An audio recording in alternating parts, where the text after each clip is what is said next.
Dan apapun Poinnya nanti ceritanya, handphone itu ini artinya bisa dibuktikan dalam pengadilan begitu ya. Saya ke Mas Yudi kemudian. iya, Iya, itu oke. bisa Mas dibuktikan Yudi. di pengadilan, gitu Baik, loh. iya. Saya ke Mas Yudi. Mas Yudi, bicara soal bukti nih, apakah bukti yang dimiliki KPK saat ini itu memang lebih kuat dibandingkan dengan hampir 5 tahun yang lalu, tahun 2020? Ketua KPK menyatakan bahwa penyidik butuh waktu hampir 5 tahun untuk menetapkan Sekjen PDIP sebagai tersangka itu karena saat ini baru ada kelengkapan alat buktinya. Masuk akal atau tidak menurut Anda? Ya, menurut saya itu sangat masuk akal ya bahwa perkembangan 5 tahun itu kan juga bukan waktu yang sedikit ya.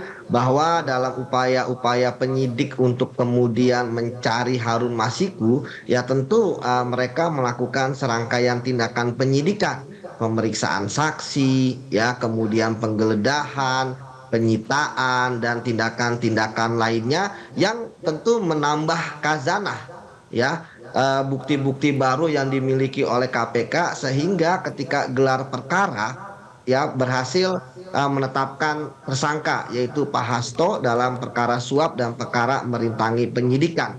Yang kita tahu misalnya ketika bekas perkara yang sudah ingkrah atas nama tersangka lain yang saat ini pun sudah bebas ya entah itu bersyarat atau murni kan itu kan terkait dengan perkaranya masing-masing terdakwa sehingga mungkin ya ketika itu tidak fokus terhadap apa yang dilakukan oleh Pak Hasto. Nah, tapi sekarang KPK ketika kemudian kemarin merilis ya bahwa ada perbuatan-perbuatan Pak Hasto pasti itu sudah dilengkapi oleh alat-alat bukti mereka serta barang-barang bukti sehingga tentu KPK tidak akan sembarangan menetapkan status tersangka kepada Pak Hasto sebab pasti selain diuji ya juga diuji di pengadilan itu juga diuji di forum ekspos tersebut sehingga saya meyakini tidak ada rekayasa ataupun mengada-ngada pasti semuanya ada bunyinya entah itu dari keterangan saksi